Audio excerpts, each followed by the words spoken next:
Let's call them what they are, the Farage riots.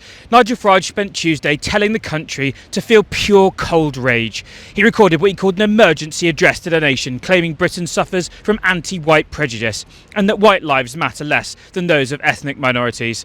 That same evening, masked figures performed Nazi salutes and chanted white power in the streets of Southampton.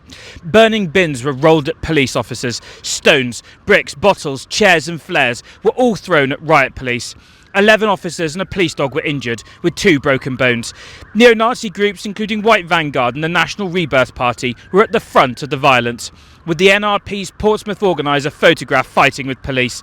Paul Golding of Britain First was at the front of the rally. Tommy Robinson told the crowd white Britons were second-class citizens. Lawrence Fox told them their fury and rage were completely justified.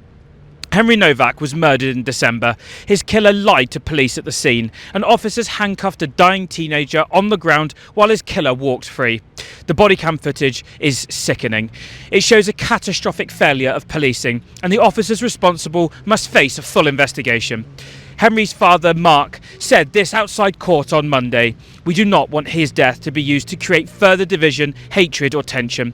We want his story to help make our streets safer for everyone. Farage ignored him.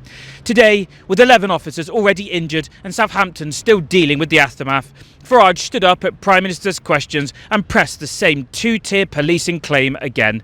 MPs called on him to condemn the violence. He didn't. He warned instead that the situation could get considerably worse. He did it after Southport in 2024 too, releasing the language calibrated to sound like legitimate anger while feeding the forces he knows will turn into something else. Neil Basu, the former head of counter-terrorism policing, accused him of inciting violence then. He denied responsibility then, as he always does. Farage called for pure cold rage on Tuesday morning. By Tuesday night, 11 officers had been injured on Southampton streets. He stood up in Parliament the following day and refused to condemn it, warning instead that things could get considerably worse. A man who understood the consequences of his words would have stepped back. Farage stepped forward. Henry Novak deserved justice, and his family asked for nothing more than dignity in his name. Southampton got the Farage riots instead.